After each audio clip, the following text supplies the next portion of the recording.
Hey, Game Power Bricks back with another video review. And today we're going to be taking a look at part 2 of the Prehistoric Surge Megazord.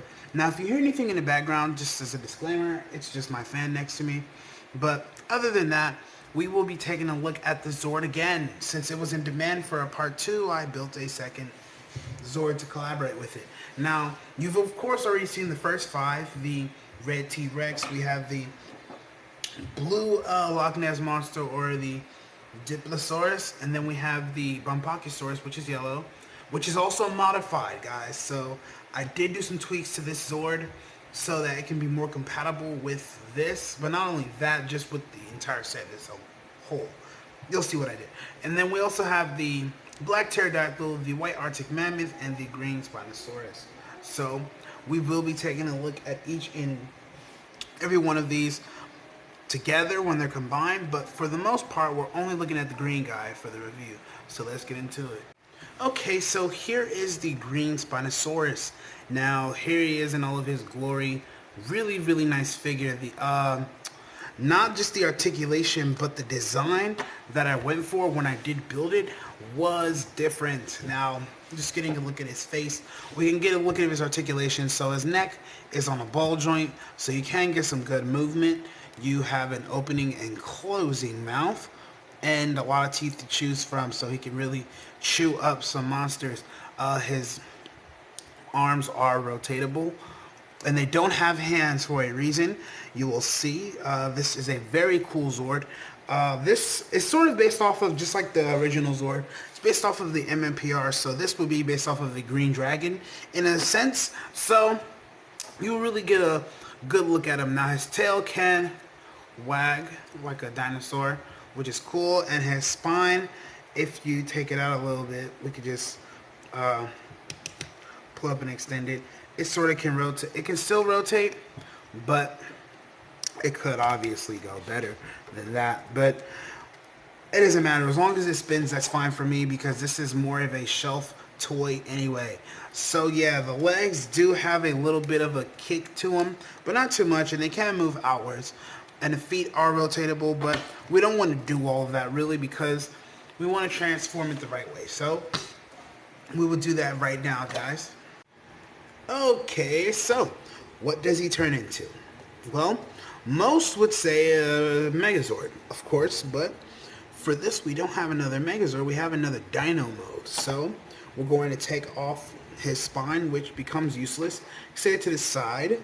We can also take off his feet, and they are useless, so those sit to the side. Now with this guy, what we're going to do is first close the mouth, and you see his neck, you're going to bring it down like that, so it sort of connects. And then we're going to open up his fins. Yes, you can see where I'm going. You get the legs and you pull them forward like that, so that they become guns. You can adjust them and they become cannons. So here is that. And then we're also going to come back here, flip that out, and flip that out. And here you have the Battle Mesiosaurus. So this is the Green Zord in Mesiosaur mode, and this is awesome. So when I made a Mesiosaur, which was a long time ago, it was, man, totally forgot what video that was, but it was a Jurassic something Megazord, I don't know, but it had a blue Mesiosaur. So this is my maybe second or third go at a Mesiosaur. So articulation is the same. You still have the flippers, and you got these guys here. You have the guns, which also are rotatable, so that's cool. You can get a lot of aim with the blasters. You can also move them to the side if you want to, but I feel like this way is a lot better when I do it like that, because it just looks super cool. So there is green. Now to put him back into the spine mode, I will show you. Super easy. We're just going to fold these back in. Once we do that, we're going to grab the leg, swing it around, grab the leg, swing it around. I'm going to get the neck. Oh, I almost forgot there was another mode too, guys. While I'm in it, I'm going to put that up. And this is right before the spine comes on. This is just for extra speed, because, you know, the spine would bring weight to this Zord. So I thought of a raptor mode. It was super easy. It wasn't just in the middle of this video, but I almost forgot. And what you want to do is just turn the tail around so you know it's in raptor mode. So here is the raptor, which is the same concept, just without the spine. With the Spinosaurus, you have to bring the head a little forward like that, instead of having it like that, sort of like a bend at the neck for the raptor. So we're just going to connect this right back on there, the right way. There we go, bam. And there he is, back to spine mode.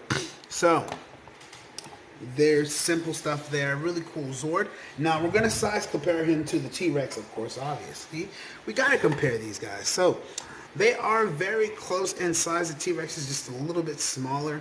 Now, if I adjusted his legs a little more, then he can sort of rise to his height a little bit. But he's still a tad bit smaller. He has a giant razor spine on his back, so that's one thing. But T-Rex is here, and we're about to combine everything. So why don't we start that? Let's start off with the first 5, then we're going to get into the 6th guy.